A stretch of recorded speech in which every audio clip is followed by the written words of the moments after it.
All right, Shabbos, good morning. Good morning. Let us begin by thanking all of the sponsors for this morning share. To thank our annual Talmud Torah sponsor for Tafshin Pei, the Tilsim Mishpach of Eretz Yisrael, for dedicating all the Sherman Drashos this year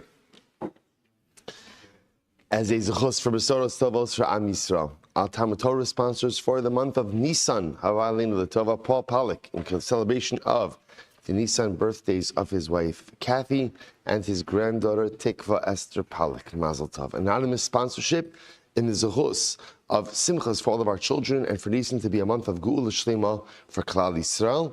And Avram and Shane D. Kelman in memory of Avram's mother, Sarah Braina Bas Yoshua Heschel Zichrona Livracha. Our week of learning sponsors, Paul and Kathy Pollack, in relation of the Yarsat of Paul's father, Shmuel ben Zechariah, and great-grandmother Cyril Bas Rabdov Zichrona Livracha. We hope that in the merit of our Talmud Torah, all of the Neshama Slav and Aliyah, the families, Ein Nechama, all of those who need a refuah Shavon together with Kol Choli Yisrael, the Rebbe Shalom should bring home our hostages, Bekarov, and our holy soldiers should be successful. B'chol Maaseh Yedehem. Because with that, let us begin. We have a lot to do today. Baruch Hashem. Today's daf is Kuf Hey 105. And we are picking up Emiras Hashem on Kuf Daled Amud Beis 104b, about 15 lines down from the top. We are in a beautiful Gemara right now that's talking, a moving Gemara, talking about the Psukim from Eicha. So the Gemara says as follows, Bachol tivke balayla.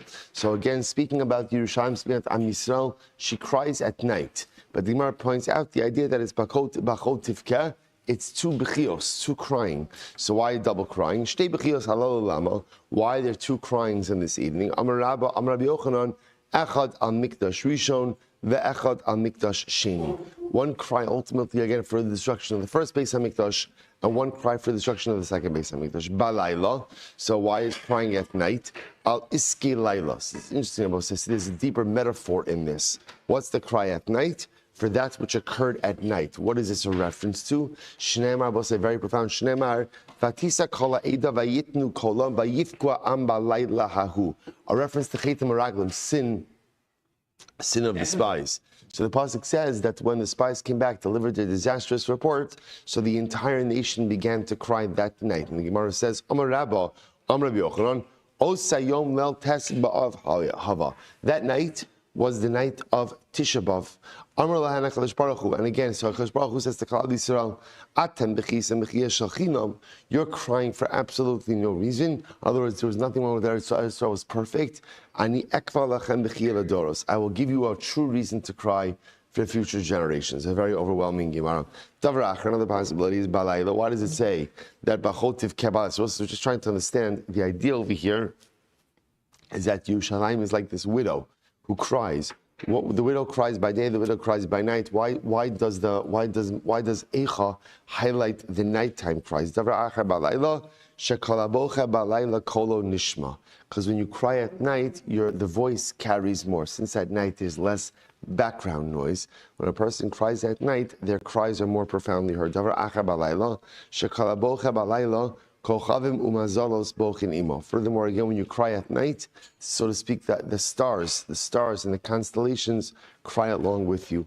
Davar acher balayla, shekala bocha balayla, hashomea kolo bocha kenegdo. And again, I will say furthermore, that when a person cries at night, anyone else who hears those cries along with them. Now the truth is, this third answer also really builds on the previous two. When you cry at night, ultimately the voice carries. When you cry at night, the stars, the constellations cry along with you. There's this profound sense of crying. Because of that, when people hear other people crying at night, it's almost as if the crying spreads. So it's a very beautiful Gemara, a very profound Gemara. There was a story of a particular woman. She was the neighbor of Rabbi Gamliel, and she lost her son. And she would cry over him every night. Rabbi Gamliel heard her crying, and he began to cry as well. Rabbi say, now, this is such a profound Gemara about empathy. Rabbi Gamliel would hear this bereaved mother crying over her child. Rabbi Gamliel himself would cry, literally again, he cried so much until his eyelashes fell out. To the point of like physical detriment. The Gemara said, The next day, his students realized what was happening, how much he internalized this pain, and they moved him to a different neighborhood. The Gemara goes like, her tear is on her cheek. Supposed to the idea over here is tear on the cheek. Tear on the cheek almost represents this idea of crying, and the crying doesn't stop, right? The tears are always there. There are different kinds of losses in this world. There's a loss that you cry over, but then you're able to move forward. And then there are other losses that sometimes paralyze us in place. This idea of dimasa alech that the tears on her cheek represents this second type of loss, where the loss is almost like immobilizing. The tear is always there. What type of loss is that? Like a woman who loses the husband of her youth. Bal nu'urah. Rashi says over here, shebocha tamid dimasa. When a woman loses the husband of her youth, that's the man who she married, obviously when she was young, the person who she intended on building her life with. And when she loses that life partner, there's almost like an inconsolable loss that's there. That's how the pasuk describes the loss of Yerushalayim. Incredible. Shneimar, Eli kibsula chagurasak al ba'al neureha hayu tzareha l'rosh. So literally, again, her enemies become like the leaders. If you cause problems for Klal Yisrael, you are catapulted to greatness. This is an interesting idea. The more you oppress and the more you hate Klal Yisrael, you'll be made a leader. We made a leader. Shneimar kilo mu'af la'Hashem mutzach la ke'is harishon hakel artz zvulun va'artz naftali va'achron hichpi derech hayam. So Rabbi say this is an interesting idea that essentially in order to hurt Klal Yisrael, you have to have a position of prominence. Kadosh Baruch Hu doesn't deliver us into the hands of a no one, and therefore if someone's going to oppress us, by definition they're going to be given a position of exalted leadership. So literally again, whoever causes problems for Klal Yisrael never tires. It's almost as if people have boundless energy in order to be able to afflict our people. Lo aleichem kol avrei darach. Amarav Rabbi Yochanan mikan lekolbina min haTorah. So we'll say, so interestingly enough, Lo aleichem kol avrei darach is almost like saying these klalos should not befall you. So the Gemara says, from here you see kolbina min haTorah. Now what's kolbina? So Rashi identifies that kolbina was an expression that meant that sometimes when something bad happened, a person would say, you should never experience this type of misfortune. That's called kolbina. So that's the pasuk is saying, Lo aleichem ovrei derech, what's happened to us shouldn't happen to anyone else. We'll say first the widest lines, kol ovrei derech, amrav asu'uni ka ovrei aldas, di'ilu bistom ksiv. So interesting enough, we'll say, so Kadosh Baruch Hu treated Yerushalayim, right, the Jews of Yerushalayim, Klal Yisrael, as if we were over aldas, as if we transgressed the tenets of HaKadosh Baruch Hu's Torah. How so? Dila bistom ksiv, v'Hashem himtir al stom. Right, by stom it says that Hashem caused it to rain down fire on stom. V'il Yerushalayim ksiv, mimarom shalach ish ba'asmosa va'yerdena. Uksiv, vayigdal avon bas ami michatas sdom. So ultimately, again, the pasuk says that the Kadosh Baruch Hu literally says that the actions of Klal Yisrael surpass the actions of Sdom. Bechi masu panim yish badavar. Amarava, Rava says, Rabbi Yochanan, mida yisera haise b'Yushalayim shlo haise b'Sdom. So we'll say this is incredible. That as terrible as, unfortunately, the behavior of Yerushalayim had become, Yerushalayim still possessed one attribute beyond Sdom. What was the attribute beyond Sdom? So I'll say this is incredible. Te'ilu b'Sdom ksiv, hine zeh haya avon Sdom achoseich, goon. Shivas lechem, v'yad ani ve'ayon lo hichzika. In Sdom, there was no sharing. Right? In Sdom, whatever you had, you kept for yourself. And again, nothing was ever shared with the other. But so listen to this Gemara. On the other hand, v'yilu b'Yushalayim ksiv, yedei nashim rachmanios, Bishlu Yaldehen. Yerushalayim, the hunger, the starvation had become so acute that literally, again, the women ate their own children. I will say, but it's just like such a fascinating twist. Even when they cooked their own children, they invited their neighbors. In other words, they shared what they had with the other. Which Rabbi says like such an overwhelming thing. So in Sdom, there was such depravity, and in the midst of all the depravity, there was also an unwillingness to be able to be there and to help the other. In Yerushalayim, even when things became most terrible, people were always willing to look out for one another.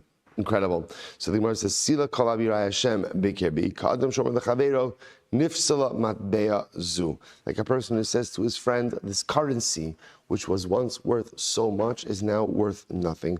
Patzu alecha pihem amarava amrabi Yochanan b'shvel mahektim pela ayin. Why is it? And I remember again.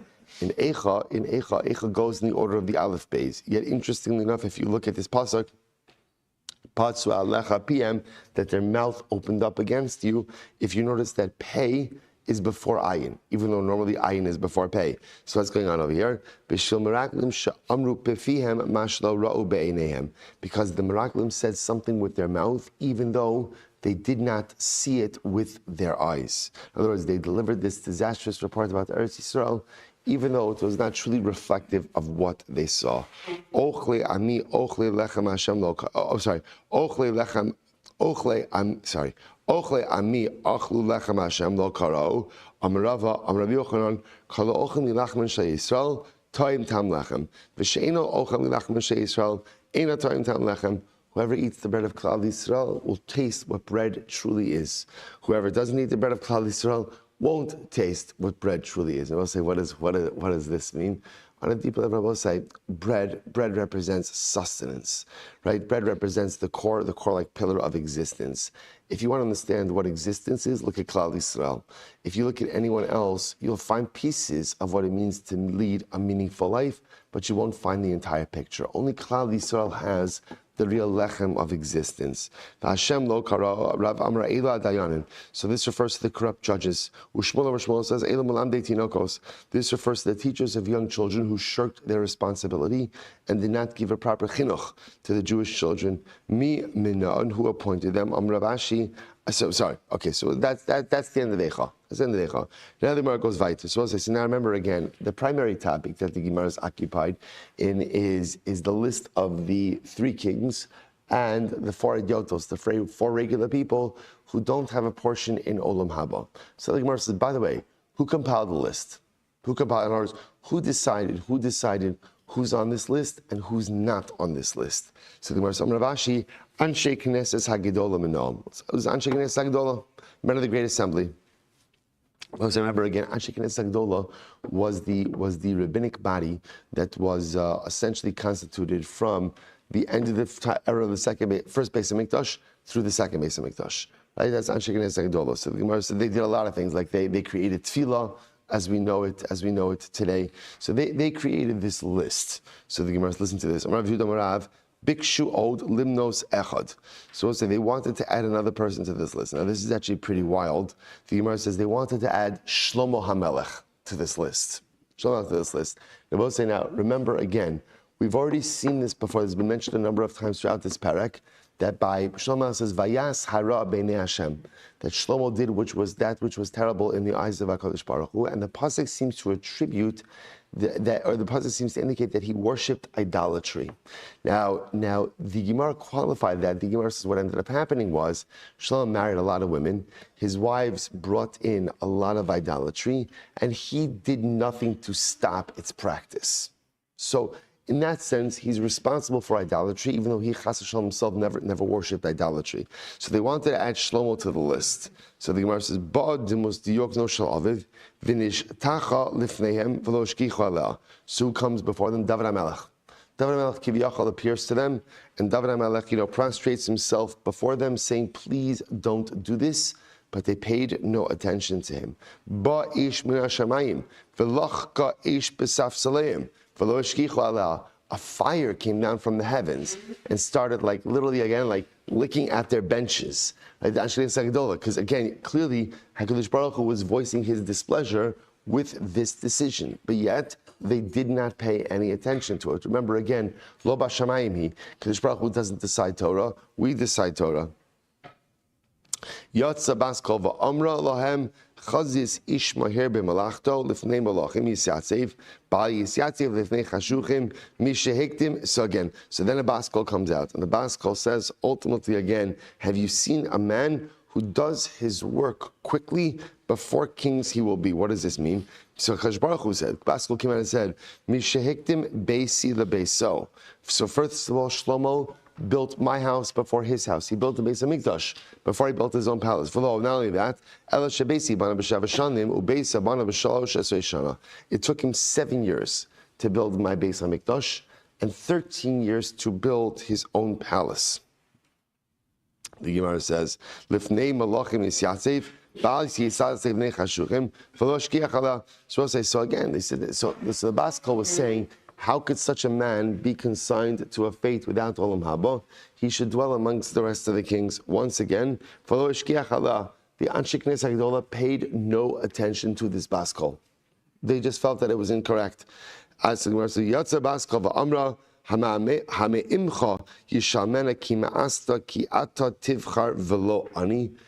the essentially the Baskel comes out and says, listen, Chevra, Olam Haba is my purview.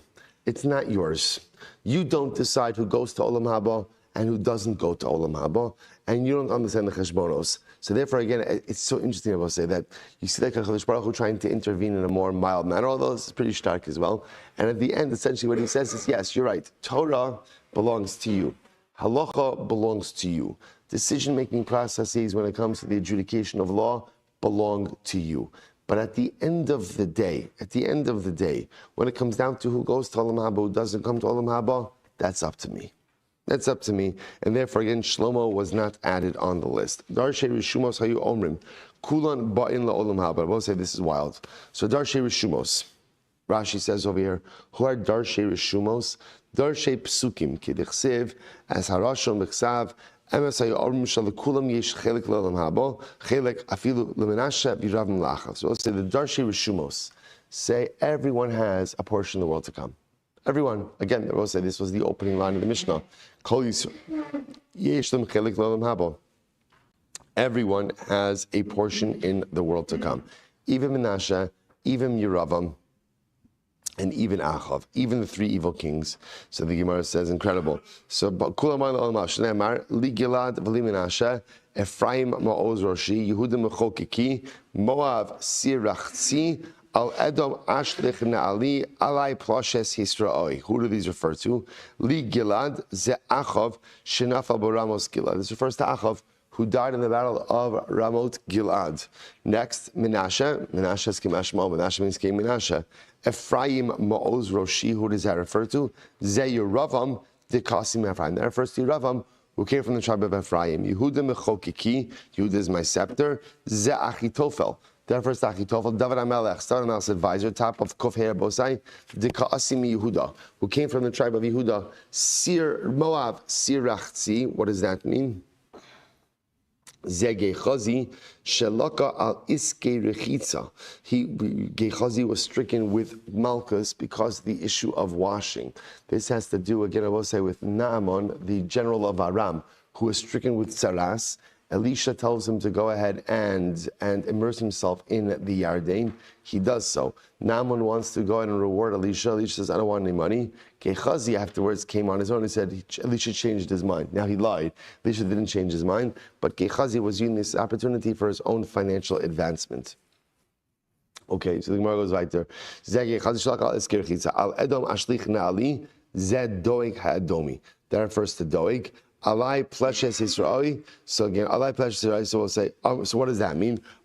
So we'll say, so first of all, I just want to point out, this is incredible, right? The Darshe Rishumos, ultimately, again, I'll try to understand that everybody has a chiluk in Olam Haba. And I will say, now before we go on, I'll just mention something absolutely amazing, which is what does this mean? Like, what's going on over here? And why aren't these people identified? Right? In other words, who are these Rabbanim? Who are these Darshe Rishumos? So we'll say what's interesting to note is as follows. How does Rashi define Darshe Rishumos? Darshe Psukim. There are people who look for deeper meaning in Psukim. Now what does this mean? We'll say, in life, when you look at a person, it is very easy to size up their shortcomings and their shortfalls, right? We, for some reason, HaKadosh Baruch Hu programmed us like with this ability to see the weaknesses of the other relatively quickly. We could just kind of like see that just in the meeting of a person for a couple of minutes. You can see everything that's broken about them. The avoda in life is to go out of your way to see the good. To see the bad is easy. To see the broken kite is easy. To see the good takes a lot of work. So you notice something interesting over here? To say that Menashe, to say that Yeravam, Achav, Menashe don't have a chelik in Olam Haba, that's easy. That's easy. Just read the Navi, and you could see why they would not have a portion in the world to come. But here's the Shaila. Do you want to be a Darshe Rishumos? Do you want to be someone who looks for the good in someone? Do you want to find someone ultimately, again, who pushes themselves to go out of their way to see the good? You see, sometimes to see the good in someone, you have to be a Darshe Rishumos. You have to be someone who's willing to look into psukim. You have to be someone who's willing to understand deeper meanings. You have to be willing to go ahead and see beyond that which is written and to look below in order to be able to find something that is good. But if you're willing to be a darshe rishumos, if you're willing to be someone who looks in the deeper meaning of the psukim, if you're willing to be someone who reinterprets the different meaning of different words, then you will find something good in every single person, even in the most evil, even in a Menashe, even in a Yeravam, even in an Achav. It's just a question of how you want to look at people. Pashat Pshat, Menashe, Yeravam, Achav, Elin Chelik Olam Haba. Darshe Rishumos, which means those who want to look beneath the surface and really look to try to find the good. Because I will say, sometimes in life, if you want to see the good in someone, you have to work really hard. Because there's a lot of people who on the surface present really badly, and beneath the surface present really badly. And even a little bit beneath the initial surface, still present really badly. But if you're willing to be Darshe Rishumos, dig deeper and deeper and deeper, in every Yid, you'll find something beautiful. You'll find something magnificent. You just have to be willing to undertake the process. It's incredible. The Gemara goes weiter. Amar Malach Yeshua Sekach Baruch Hu Shalom Yavo David Sharages Aplishti V'Horish Esbanecha Gat Ma'ata Osalo. It's incredible. So the Malach Yeshua says to Kadosh Baruch Hu, if David HaMelech, right? If David HaMelech goes and it comes before you, Rabbi says it's so beautiful. Now what happens? So according to these approaches, right, all of these people who we just mentioned, who are people who are excluded from Olam Haba according to previous Gemaras, right? Not just the three kings, but Doeg, Achitofel, all of these people now go to Olam Haba. So the Malachim said to Kadosh Baruch Hu, so what's going to happen? Right? You're going to let these people into Olam Haba. And then David HaMelech is going to see these people in Olam Haba. So David HaMelech is going to see his trusted advisor Achitofel, who turned on him. Doeg Edomi, who incited Shaul to try to kill him. David is going to come to Olam Haba. He's going to walk into the base marriage in Olam Haba. And who is he going to see? He's going to see this Chavra over there. David is going to come to you and he's going to be all upset. What are you going to say to him? So this is incredible. So Ma'ata Osalo, Amr Lahem, Alai La'asosan Reim Zelozeh. Kadosh Baruch Hu says, don't worry about it. You know what my job is? My job is to make David HaMelech friends with Achitofel and with Doeg HaEdomi. If they meet each other in the base Medrash in Olam Haba, my job is to make them friends, make them reim, make them friends. Rabbi say, what an overwhelming Gemara. Essentially, Kadosh Baruch Hu says to the Malachim, first of all, stay in your lane. So Rabbi say, we begin to see over and over when it comes to Olam Haba, the Rebbe Shalom tells Anshe Knesset Agdola, he tells the Malachim, not your business. I got this. I got this. But Rabbi say, how incredible is this? If David runs into his former adversaries in the base marriage, Kadosh Baruch Hu says, my job is to make them friends. My job is to make them friends. Which I will say, such an overwhelming Gemara. That maybe sometimes the ability, maybe, I don't know, maybe it's just a function of Olam Haba, or maybe it could even happen in this world, that even adversaries, right, even Jewish adversaries, somehow, some way, can become Reim. I don't know if it could happen in this world, or maybe it's only something that happens in Olam Haba, but at the end of the day, another thing to look forward to in the afterlife is that even the most bitter of enemies, even a David and an Achitofel, a David and a Doeg, could Emir Hashem sit and occupy the same space in Olam Haba. Overwhelming. Madua shova ha'am hazeh Yushalayim Yishua nitzachas Amrav Tshuva nitzchis Yeshiva Knesset Yisrael Navi. Supposed to say this is incredible. Remember, this is Navi Yecheskel.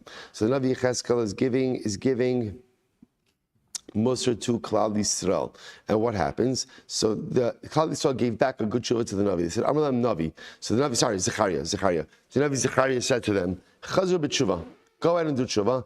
After all, avosechem shechatu heichan hein. So the Navi says to Klal Yisrael, Navi Zechariah says to Klal Yisrael, do tshuva, because look what happened to your ancestors who didn't do tshuva. They're no longer here. So Klal Yisrael, this is great. So Klal Yisrael says back, Amar lahem, Amru lo, uneviachem shalochatu heichanheim. So Zechariah, it's not exactly a good taina. Right? Your ancestors who were Balei Tshuva are also dead. So our ancestors are dead, your ancestors are dead. So either way, they're dead. So I don't understand, why are you trying to convince us of the tshuva? So the Gemara says, Shene'emar avosechem ayehem, v'anevim hala olam yichyu, amar lahem avosechem chazru v'hodu. So again, so Zechariah says, your ancestors were strong enough to do tshuva, Shene'emar, ach divrei v'chukei asher tzivisi es avdi anevim, Shmuel amar, bo asar b'nei adam, v'yashuv l'fanav. Shmuel says what ended up happening was, 10 people came, and sat before the Navi. This was the episode described in the Pasuk. Amar lahem, chizru b'tshuva. So the Navi says to them, do tshuva. Amru lo, listen to this. So this is a very profound exchange. So the Navi says to this group of 10 people, do tshuva. They say back to the Navi, Amru lo, eved shemachru rabo, v'isha shegar shabayla, klum yesh lazeh al zeh klum. So it's interesting. So the Jews said back to the Navi, right? If you have an eved who was sold by his master, or a woman who was divorced by her husband, could the master have any expectation of the eved, or can the husband have any expectation of his wife? In other words, what they were telling the Navi was that Ribono Shalom has cast us away. He's cast us away. We've been rejected by the master. We've been rejected by the husband. So what do you want from us? It's so profound. And by the way, you begin to see this. This is the theme over and over. You see this throughout the Gemara. That even when Klal Yisrael was worshiping Avodah Zarah, there was still such a connection to Hashem. And you can see Klal Yisrael, at least in this exchange over here, turned away from HaKadosh Baruch Hu because they felt rejected by the Ribono Shalom. HaKadosh Baruch Hu the Navi, Lechem or Lahem. So HaKadosh Baruch Hu says to the Navi, Eiz a Sefer Krisos imchem asher shlachtia, o mimano shemacharti eschem lo hein ba'avonosechem nimkartem, o bebeshachem shalcha imchem. HaKadosh Baruch Hu says back to the Navi, ask Klal Yisrael, where's your get? Where's your get? Right? Where's the document of sale that says that I sold you to someone? HaKadosh Baruch Hu says, no. Don't put this on me. I didn't reject you. You rejected me. But now what you're doing is you're projecting. You rejected me, and now you're projecting on me, God, that I rejected you. I will say such a profound Gemara, right? So much psychology here, also in like the worship of idolatry. How again, Klal Yisrael plays the role of the victim. You reject us. I rejected you. You spent generations sinning. You rejected me.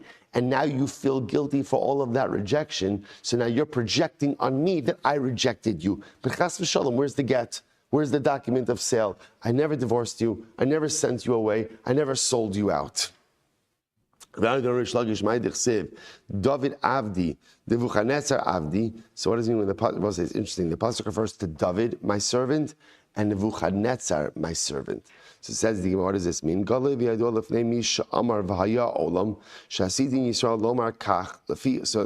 people, I'm sorry, HaKadosh Baruch Hu said that Klal Yisrael would say this. Hektim HaKadosh Baruch Hu v'karo avdo eved, v'karo avdo eved shekanu nechasim eved lemi nechasim lemi. So we'll say this is fascinating. You know, it sounds strange that HaKadosh Baruch Hu calls David his servant and Nebuchadnezzar his servant.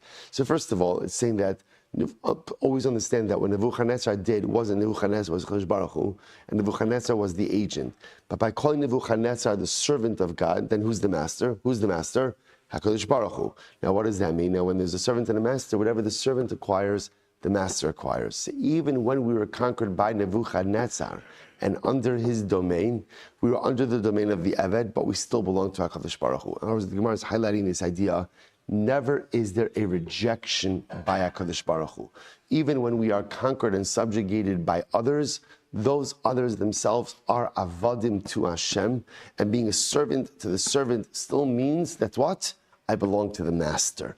I will say such an overwhelmingly profound and beautiful Gemara. Never are we rejected by HaKadosh Baruch Hu. We may reject God, which does happen, and as a result, sometimes there's a feeling of guilt for having rejected God, so we project onto God that He rejected us, but there's nothing further from the truth. The Ribono Shel Olam never rejects us. He loves us too much to ever reject us. He loves us too much to ever sell us out. He loves us too much to ever give up on us. Incredible. Va'ola al ruchachem haya lo sia asher atem omrim miyach hagoyim k'mishpachos harazos l'sharis eitz va'even chayani no'om asher elokim lo b'yad chazaka ubezor natuya ubechim shfucha emlo chalei Rav Nachman kol ki hayrischa lirsach rachmona alon. Let HaKadosh Baruch Hu get as angry as he wants at us, but at least redeem us. And I was about to say, sometimes, it's almost as if, like in a relationship, sometimes there's tension, and you're not yelling at each other, and you're not saying anything, but you know that there's all this tension building, and what do you want more than anything? Like, let's do this. Just like, get it out. Whatever it is, as ugly as it's going to be, let's just go ahead and have the negativity. Let's have the yelling, the screaming, right? Let's have the argument. But whatever it is, let's just get it done so that we can, Emir Hashem, move on. So it's almost whatever you've got, just bring it. Let's do this. We accept whatever the repercussions of our actions are, but then we want to be redeemed. Amra Baruchana Amala Navi Yisrael. This is beautiful. We'll say. Navi Yisrael Chazar b'tshuva. Do tshuva. We'll say. You know what's really amazing? At the end of the day, we think life is so complicated. It's not that complicated. It all comes down to two words: Chazru b'tshuva. Chazru b'tshuva. Just do tshuva. That's all. Obviously it's much simpler said than done. But just do tshuva. Just come back to me. Just come back to me. We spend our lives running away from HaKadosh Baruch Hu and then justifying why we're really allowed to run, or why it's not really running, or why because I subscribe to this that I don't have to do all these different things, and it's exhausting. We invent hashkafas, we invent ideologies, we invent life approaches, all these different things to justify running away from HaKadosh Baruch Hu and shirking of our religious responsibilities. And we get so tired instead of just coming back home. Just give ourselves over to HaKadosh Baruch Hu. Just chazar b'tshuva. That's it. I'm waiting for you. So chazar b'tshuva. So what happens? Amar lo, ein ani yecholin. This is incredible. What say. Klal Yisrael says we can't. Why? Yetzer hara sholeit banu. Rabbi say this Gemara is gold. So the Navi says, Klal Yisrael, just do tshuva. Just come back. Klal Yisrael said we can't. We have a Yetzer hara. And the Yetzer hara is so powerful, the Yetzer hara is so overwhelming. So what does the Navi say? What does Chazar Baruch Hu say? Chazar Baruch Hu says, Amr lahem, Yisru Yitzreichem. So ultimately, what does Chazar Baruch Hu say back? Right, essentially, put on your big boy pants, not a direct quote, right? And take control of the situation. I got it. You have Yetzer hara. I got it. Take control. See, I was saying, here's what's interesting. That statement of Klal Yisrael indicates almost like a lack of control. I would come back, but I'm not in charge. That's Yetzer hara. The Rebbe Shalom said, Yisru Yitzreichem, which literally means chastise your Yetzer. Take control. Take the reins of your life. You understand what's happening in this conversation over here? This is what we go through every single day. I'm not accomplishing the things I need to accomplish. I'm not doing the things I want to do. I'm not the person yet I want to be. And if you ask me why it's not happening, why isn't it happening? I'm going to give you a list of reasons. Right? Now, what's interesting, by the way, is what's the commonality in that entire list? Right? It has nothing to do with me. Right? It's my father never did this, my mother never did this, my spouse doesn't do this, my rabbi doesn't do this, my teacher didn't do this, I never got as much cookies as the other kids, all the other things, right? And there's a whole list of things that are responsible for why I am not the person I need to be. And everyone else is blamed. And everyone else has a contributing role to why I am underperforming. There's only one core person that's missing from that list, one person who has no responsibility for everything that has gone down, and that's me. Chazar Baruch Hu essentially says, really? Really, this is happening in this conversation? Chazar Baruch Hu says, get your act together. Do tshuva. People say tshuva is not just Hashem the Bagan, but tshuva means the act of pulling yourself and your life together. And Klal Yisrael says, we would love to do tshuva, but what do you want? Have Yetzer hara? Woe is me. All these problems in my life, but not me. It's not my fault. It has nothing to do with me. It's everyone else who's not pulling their weight. Therefore, I can't do my part. Choshen Baruch Hu says, really? Really? You're outsourcing your responsibility, you're outsourcing your success to everyone else? The success of your life resides with one person and one person only, and that's you. The buck of your life stops with one person and one person only, and that's you. Success in life is dependent on one person and one person only, and that is you. So rein it in. Rein it in. Take control. If you notice, by the way, Kadosh Baruch Hu doesn't say it's not a struggle. He validates the struggle. The struggle is a struggle, but I have control over whether or not I navigate, how I navigate that struggle. To which Klal Yisrael says, Amrulo Elokav Yarunu. Well, Hashem, you created it, so you need to deal with it. It's interesting. In other words, Klal Yisrael says, you know what, Moshe, essentially, you made the mess, you clean it up.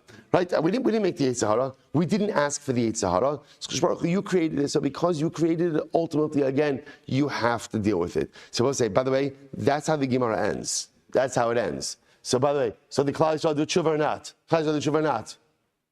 No. Why? How do we know they didn't do tshuva? Because the conversation goes back. It's a circular conversation. Because Klal Yisrael once again says, well, God, it's your problem, not my problem. You created the Yetzer Hara. You did this, so you clean it up. And I will say, tshuva never happens. Because when I fail to take responsibility for my tzivos, we're so scared of taking responsibility. Because what happens when you take responsibility? We all know. What happens if I take responsibility? If I take responsibility, then I have to look in the mirror and I have to recognize that almost all of the failures in my life are mine. Are mine. They're my failures. They're my failures. And that hurts. And that's difficult. And that's painful. And most of us do not want to deal with that pain. So instead, we spend a lifetime running from responsibility and attributing fault to anyone and everyone else around us. And so we never take responsibility. We never take responsibility. Can't do tshuva. And instead, if we just found the courage just to say, okay, I own it. I own it. It's me. It's me. Yeah, almost every single thing that's gone wrong in life is me. I own it. But here's the good news. Once you overcome that pain and that feeling of almost like debilitating shock of responsibility for things that haven't gone right, you then realize something amazing. Like Rabbi Nachman says, if you believe that you have the ability to break it, then you have the ability to fix it. The reins are then mine. And once the reins are mine, there's no telling what I could accomplish. I could become a Baal Tshuva. I could fix my life. I could do what I need to do. But the tragedy is the conversation ends off the same way it's ended off for the last 2,000 years. Moshe, it's your problem. It's always someone else's problem. Well, if it's someone else's problem, chances are it's never going to get fixed. But if we find the courage to own it, then we could become true Bali Tshuva. Arba Hedyotos. Who are the four Hedyotos who don't have Olam Haba? Bilam, Doeg, Achitofel, Gechazi. So Bilam, below Am. Suppose there's some interesting Gemaras about Bilam over here. What is his name? Bilam. So Bilam means below Am, without a nation. Without a nation. Davar Acher. Bilam, Shebala Am. Literally, again, he brought down a nation. That's actually, we're going to see, that's a reference to the fact that even though Bilam was unable to curse us, he's the one who gave Balak the idea about the immorality with the Midianite women. Ben Ba'ar, Sheba al Be'ir. Why is it called Ben Ba'ar? Because he had relations with his donkey. We'll come back to that in just a bit. Tana, so Gemara says, Tana, Hu Ba'ar, Hu Kushan Rishasayim, Hu Lavan Ha'arami. That's pretty wild. So Bilam's father was Ba'ar. So the Gemara said, by the way, this guy Ba'ar, his name is he's Ba'ar, he's Kushan Rishasayim, and he's also Lavan. Wow. He's also Lavan. So the Gemara says Ba'ar, Sheba al Be'ir. So ultimately he's called Ba'ar because he had relations with the donkey. Kushan Rishasayim, he's called Kushan Rishasayim, the Avid Shtei Rishios B'Yisrael, because he did two terrible things. He did two terrible things to Klal Yisrael, right? Achaz b'mei Yaakov, v'achaz b'mei Yaakov. Achaz b'mei Yaakov, v'achaz b'mei Shvot HaShoftim. One was during the days of Yaakov. That'd be a reference if he was Lavan, and the other during the days of Yoshua. Okay, so the Gemara says, Rashi says over here, I'm sorry, la'achar misas Yoshua, after Yoshua died. Okay, the Gemara says, Umashmo, what was his actual name? Lavan Ha'arami. His actual name was Lavan. Interesting. So the Gemara says, Ksiz, which Shabbos say, by the way, would then indicate to us that Bilam was the son of Lavan. Bilam was the son of Lavan, which is pretty incredible. So the Gemara says, in general, by the way, they would also make Lavan incredibly old. So what do these things actually mean, right? That doesn't mean that it's actually Lavan and these people are just blessed with longevity, someone who possessed the same midah of Lavan. Because remember, you could see a similarity between Lavan and Bilam, right? Both of them wanted what we, let's see, Yom Yoma, what do we say? What do we say in the Haggadah, in Magid? Lavan bikesh la'akar es hakol, right? Lavan wanted to uproot everything. What did Bilam? Bilam bikesh la'akar es hakol. Both of them had the same stated mission.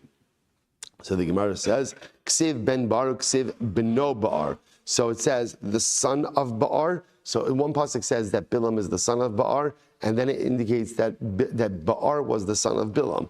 Which one is it? Rabbi Yoshua. I'm sorry. Good. I'm Rabbi Yochanan. Aviv benohu lebnevios. So in certain respect, Ba'ar, right? Ba'ar was the son of Bilam, the son of his son when it came to prophecy. In other words, his father was Ba'ar, the son was Bilam, but Bilam was a greater prophet than his father, and therefore he's a father to his father in the realm of prophecy. Okay? Bilam hu d'lo asi la'amad asi. So here's what's interesting. Now the fact that it says that Bilam doesn't go to Olam Haba, what does that seem to indicate? That other Gentiles do go to Olam Haba. That non-Jews go to Olam Haba as well. To which the Gemara says, Mas Nisin money. Then this is an interesting machlokes. Whose opinion does this reflect? So the Gemara says, Rabbi Yeshua, he designed Rabbi Lazar Omer, Yeshuva Rishon l'Shaola, Kol Goyim Shchech Elokim. So the pasuk says, Yeshuva Rishon l'Shaola. What does it mean that it says the wicked will go to the Shaol to Gehenna? Elu Poshe Yisrael. This refers to the sinners of Israel. Kol Goyim Shchech Elokim. All the Goyim who forget Hashem. Elu poshe ovdei kochavim. Now, I was saying this is interesting. If you notice over here, you see in the Gemara, you have a little bit of a yud base. So that changes. By the way, if you look over here, it says Elu umos ha'olam. Really, it's supposed to say this refers to the nations of the world who do not have a portion in the world to come. So how did it become poshe ovdei kochavim? If you look in Agos Etzinim, it says right defus yad lefi hasensor. This Gemara was censored. This was a censored Gemara. It originally said that, again, members of the nations of the world do not have a portion in the world to come. All of them. That Olam Haba is for Jews. Olam Haba is for Jews, not for the nations of the world. The censors changed it ultimately, again, to say the sinners of the nations of the world don't go to Olam Haba, but everyone else does. The Rabbi Lazar, I'm Rabbi Yoshua. Rabbi Yoshua says, one second, V'chin hemar, kol b'chol goyim, v'alo ne'emar, ela goyim shchechei elokim, el yashuv rishon l'shaolah. Who does that refer to? Man ninhu, kol goyim shchechei elokim. Shabbos say, what you see over here is something very fascinating, a general machlokes. Do the nations of the world go to Olam Haba or not? So one opinion says yes. Only those who forget Hashem amongst the nations of the world don't go to Olam Haba. And other opinion says no, Olam Haba is only for Jews, not for the Umos Olam. Fundamental machlokes. Okay. Ba'af osa rasha nasan simim be'atzmo. Even Bilam himself, said, obviously, our Mishnah clearly subscribes to the idea that the nations, righteous Gentiles, do go to Olam Haba, right? Because again, otherwise, why are you excluding Bilam from Olam Haba? So our Mishnah clearly sides with the idea that Allah Chalamayim, righteous Gentiles absolutely do go to Olam Haba. Okay. So the Gemara says, even Bilam himself gave a siman. What was the siman? Amar Tamos Nafshi Mosi Sharim. Im Tamos Nafshi Mosi Sharim Teacharisi Kamo. Im Lav Hinni Holech La'ami. So Bilam himself said, if I die a natural death, then that is indicative of the fact that I'm going to Olam Haba. If I die an unnatural death, that seems to indicate that I'm not going to Olam Haba. Now, of course, Bilam didn't die a natural death. He was killed. So it indicates he didn't go to Olam Haba. So remember again, this is going back to the Bilam story. So the elders of Moab and Midian come to try to recruit Bilam. Tana, Midian and Moab l'hayalem shalom e'olam. Both is incredible. The nations of Midian and Moab did not get along at all. So much l'shnei kalavim shayu. So yet here they're collaborating. So what's going on over here? This is incredible. Much l'shnei kalavim shayu be'eder v'hayu tzehuvin zelazeh. It's comparable to two dogs, right? Who really did not get along, right? Always a lot of animosity. Ba ze'ev ala echad. So what happens? A wolf attacked one of the dogs. So the other dog says, Amra achar im ini ozro hayo. hayom horek oso ulumachar ba'alai. So the second dog says, listen, if I don't help the first dog, even though I really don't like him, today the wolf is going to kill him. What's going to happen? Tomorrow the wolf is going to come and kill me. So therefore, again, it is better for me to partner with my dog. Essentially, the enemy of my enemy is my friend, right? The idea over here, so even though the dogs didn't like each other, they united. Same idea. Midian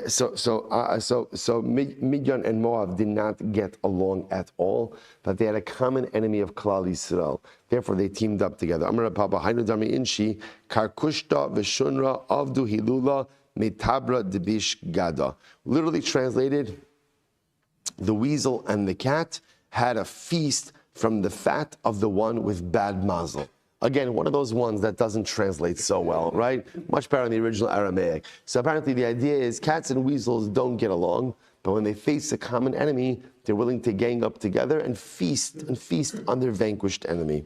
So Vayeshu, sorry, Moab in Bilam. So Gemara says that so they come to Bilam, and then the pasuk says that the messengers of Moab stayed with Bilam. So the Gemara says, 1 second, sorry, Midian lahechanazal. Where did the guys from Midian go? So Kevan Damar Lahu Linu Pa'alai Lavashivosi Eschem Davar Amar Amru Klum Yesh Av Shesone Espino. So the messengers of Midian realized that once Bilam was unable to give them an immediate answer, right? Because they say to Bilam, come, curse Klal Yisrael. And Bilam says, you know what? Stay here tonight and I'll get back to you. They realized that once Bilam wasn't able to give them an immediate answer, something was going on. It wasn't going to work. And they said, Kadosh Baruch Hu is not going to go for this. Is there any such thing as a father who despises his son? The Baal Shem is our father. So the messengers of Midian realized Kadosh Baruch Hu is not going to curse them. He's just not going to curse them. So they went home. Amar Rav Nachman, chutzpah, this is incredible. Chutzpah, afilu klape shmaya mahani. So chutzpah is a very powerful tool, right? And chutzpah, even against the Kadosh Baruch Hu, is able to affect change. How so? Listen to this. Meikarak siv, lo selichim ma'im. In the beginning, when Bilam asked the Kadosh Baruch Hu to go and curse Klal Yisrael, so Kadosh Baruch Hu says, don't go with them. But yet, amazingly enough, Bilam persists, ulubasov, kum lech itam. It says, go with them. Go with them. I was about to say, so what do you see from here? Bilam was chutzpahdik, right? Bilam was chutzpahdik, but chutzpah sometimes pays off. I was about to say, we know this in life. Sometimes, chutzpah usually is understood in a negative way, but sometimes chutzpah could actually have very powerful and positive repercussions. Again, not for Bilam. For Bilam, it did not work well. But again, you see from here that when a person is adamant about something, sometimes even HaKadosh Baruch Hu admires, so to speak, they're adamant. Chutzpah is like a king without a crown. A king without a crown has the ability to affect some level of change, not complete change, but has the ability to affect some level of change. By the way, this goes back to yesterday's daf. Remember again the story we saw about the two Jews being taken captive? What did the captor say? Am kshe orifat. Being a stiff-necked people, that's chutzpah. Jews have chutzpah. Chutzpah is part of what's kept us. Right, chutzpah, the stiff-neckedness of Klal Yisrael, ultimately again is what has sustained us throughout the ages. Chutzpah is powerful if used in the right way. Bilam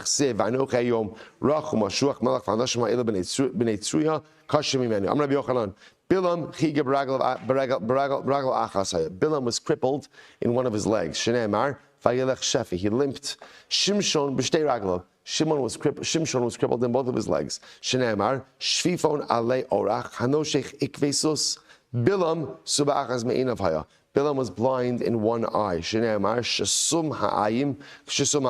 Good. Kosein ba'amasai. Furthermore, interestingly enough, he did sorcery with his makom milah. All right. I don't know. All right. So Gemara says, it says over here, no felt the. Yeah, okay. No felt v'galoi einayim uksiv hasam v'hinei hama nofel alamita. So lashon of nofel has like a connotation of intimacy. So you see from here that again his sorcery was done with the makamila. Itmar Marzutra Amar Kosein ba'amasohaya. Marzutra said that again he did sorcery again with his makamila.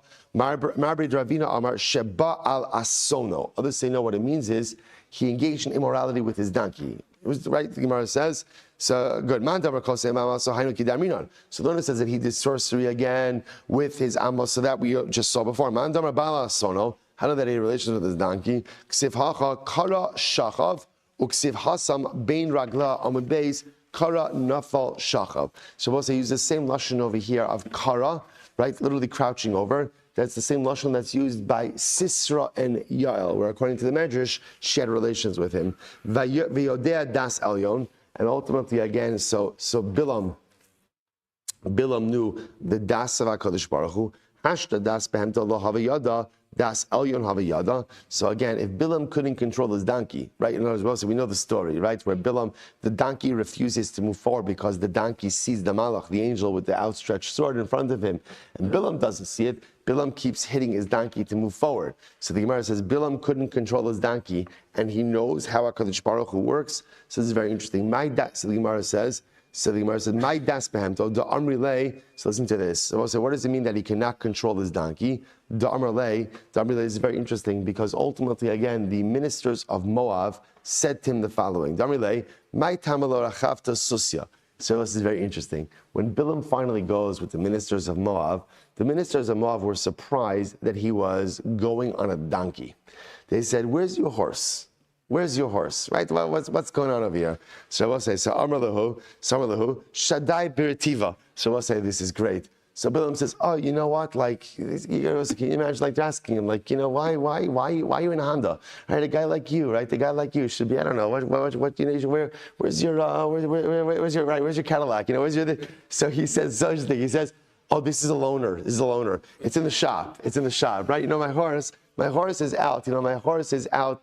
It's grazing. It's doing its thing. B'ritiva literally means like in the marshlands. Amrale, halo anochi asoncha. So we'll say, so now the donkey begins to speak up. The donkey says, really? I'm a loner? I'm your donkey. So Bilam says, yeah, you're my donkey, but lati'ina ba'alma. I don't really ride on you. I just use you to go ahead and transport stuff. You're like my you're my hitch. You know, you're my U-Haul hitch that I usually go ahead and put on my luxury vehicle, right? My horse. I would never chas v'sholom be caught dead on a donkey like this. So the donkey says, really? Asher achavta alai. What are you talking about? You use me all the time. You ride on me all the time. Bilam says, no, akrai ba'alma. No, that's not true. Sometimes I ride on you again when my primary form of transportation is in the shop. Me'od chad hayom hazeh. What are you talking about? You've been riding on me again for forever. V'lo od ela shani osa lecha ma'aseh ishus balayla. Okay, all right. And furthermore, again, the donkey says, right, literally again, donkey says, I provide many services for you. Right?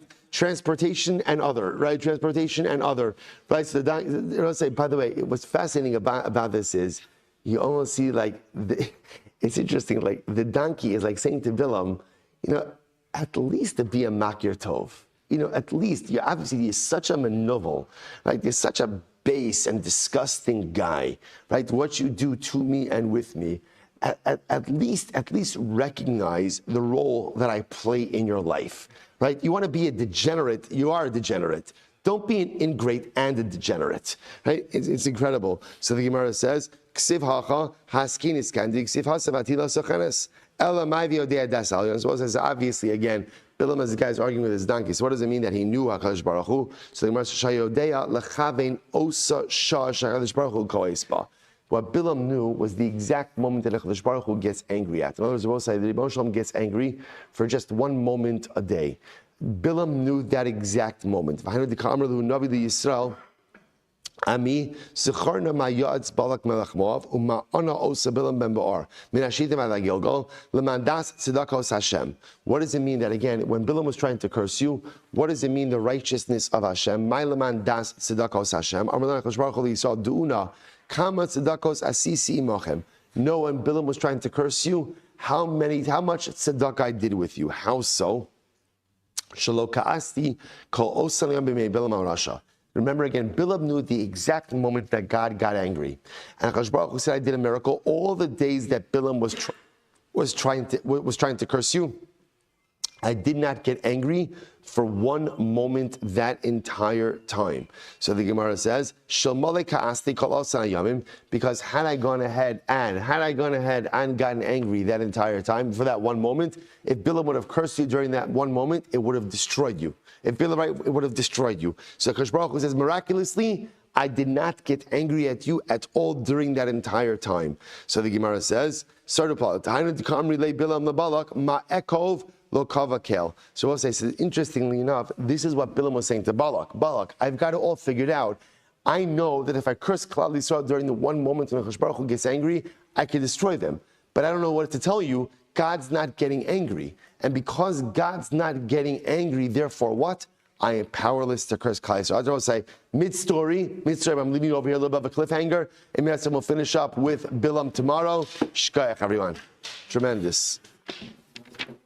We're on a roll over here. Baruch Hashem. Monday. Baruch Hashem. With the yeah. Incredible. Best stuff. Sound effects. When the Jews are saying, Avron, do you want to have, should he start? What's that? Oh, I think I'm fast. Okay, good. Yes, please, go ahead. the Jews saying, hey,